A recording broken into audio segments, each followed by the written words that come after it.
author of The Betrayal of Natalie Hargrove and the New York Times bestsellers Fallen and Torment. She aspires to work in a restaurant kitchen, get a couple of dogs, and to learn how to surf. She lives currently with her husband in Los Angeles, California, and she's been in Manila for, I think, a couple of days now, and she's enjoying our hospitality, I hope. Let's give her a taste of that as we welcome her warmly, Miss Lauren Kate.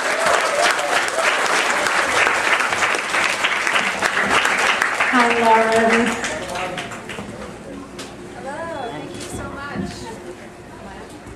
Hello, thank you guys so much for having me, and thank you for hosting. Thank you very much for being here with us. Let's have a seat. This afternoon, we'll just have a short talk with Lauren, ask her some questions, delve into her secrets a little bit. I'll tell you everything. Okay, let's start with, so you look very young, Lauren. And because I know that it's not kosher to ask a woman her age, I won't do that with you. But how long have you been writing? When did you get started with this? Well, I've been writing for a long time, as long as I can remember, really. I think since I was a little kid, I've been writing stories. I used to write songs and plays, and I think anytime my friends would come over to my house, we would sit down and write a story. We would write a musical or something like that. And I started writing seriously fiction stuff when I was about 17. So ever since I've been 17, I think I've been writing stories actually about 17-year-old girls. I've never stopped doing that. My writing age never grew up. What kind of stories did you start writing? What kind of stories do you usually write? I've always been writing love stories. They've always been, I think that's probably the common thread. Mm-hmm. Love stories. So did you also read books that were about love?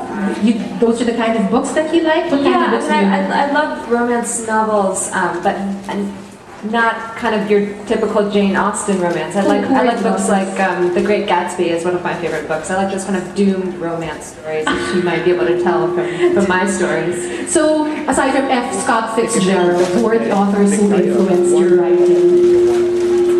Roald Dahl was the beginning for me. That was my earliest favorite. I devoured all of his books with my dad and my brother when I was a little kid. Now, I love Dickens, I love Faulkner, I love Virginia Woolf, I love Philip Pullman and Suzanne Collins, and the list grows and grows and grows all the time. What are the special books that you have that you can share with us? Maybe there are some of us who haven't read some of those books. I just finished the Hunger Games trilogy, and I'm sure a lot of you guys are big fans. I thought it was one of the most exciting reading experiences I've ever had. She's just brilliant. And I think Philip Pullman, The Golden Compass, is wonderful. I just read a book called The Replacement. It's new. I don't know if it's in the Philippines yet, but it's by Brenna Yovanov, and it's really spooky and dark and romantic. So, you write about angels in your two books. Why angels? What's the special appeal of that for you? I became fascinated with angels because there was an angel love story that fascinated me. So originally I came across this line in Genesis that talks about a group of angels in heaven who looked down at earth and saw mortal women there, thought that they were beautiful, and fell in love, and that was it.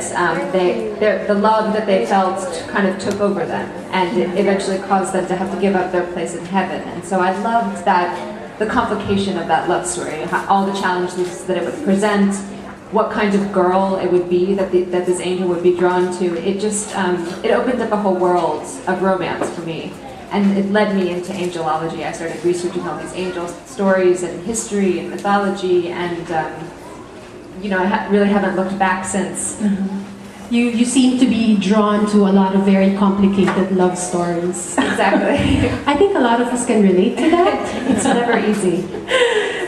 You mentioned about the research that you had to do for your books. So what kind of research went into that, the writing of these books? Well, I was very lucky. I didn't really know anything about angels when I started writing them. I knew, I think what I knew, there were a few references from the Bible. I had read Paradise Lost when I was in school. I had seen a bunch of angels on greeting cards and things like that, that probably most of us we're familiar with angels. We have an idea of what they are, but we don't know the roots and the history of their mythology. So I was lucky to have a divinity scholar to turn to. I found her and she guided me and turned me onto a lot of books and stories, and I think I scared the local librarians at my library. One day I was checking out about 11 books on the devil, and they started to look at me with increasing horror as she scanned them. You know, Satan, Lucifer, the devil. But it was all wonderful. I mean, it really just, the deeper I got into it, the more interested I became. So I could go on and on about angels.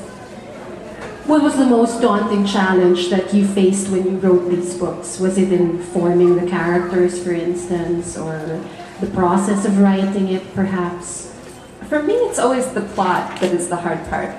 Characters, personal relationships, dialogue, that kind of thing comes very easy to me. And by now, also the writing process, it's not easy, but it's a familiar struggle. I understand what it takes me to get through a writing day and a writing week and a full first draft and all of that. I've been doing it for long enough that writer's block just sort of comes with the territory, and I don't let it stress me out too much. So the hardest thing was developing a plot that could extend. I knew from the beginning that this was going to be 4 books, and so developing a plot that could stretch that long. I'd never done anything like that before. I'd never done, you know, outlines and synopses and things like that for a novel. And so I had to sit down and write out, you know, this is what's going to happen in chapter 1 of book 2, and this is what's going to happen in this chapter of book 3, and kind of conceiving of the big scope of the big picture was hard. But once I got that kind of groundwork laid out, the rest has been really fun.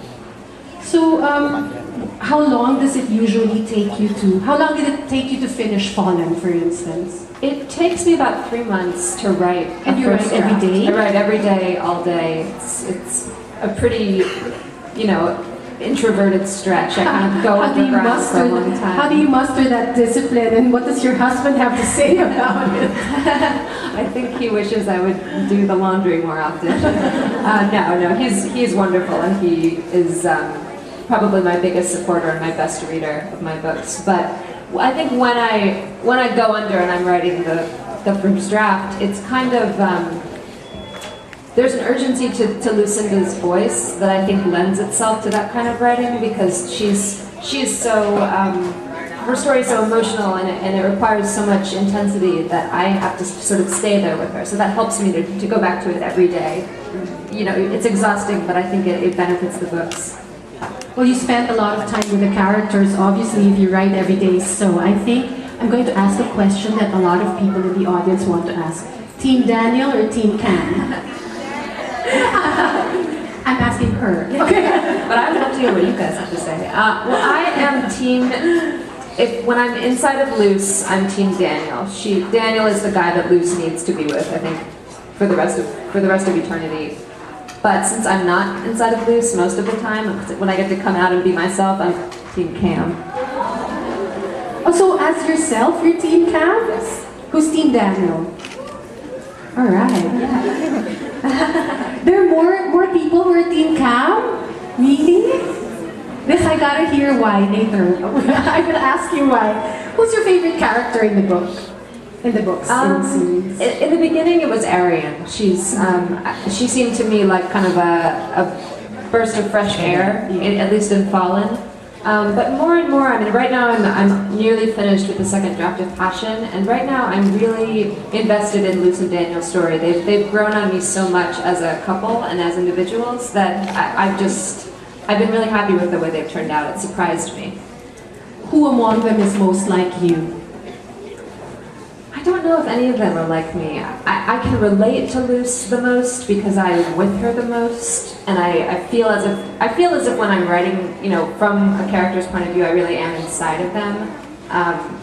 But we're very different. I think I'm probably somewhere in between Arian and Pen. What happened to Pen in the first book is really tragic. But I'm not going to go question you on what's going to happen next on yours. Good. Because I know that's something you'd like to keep close to your chest for now.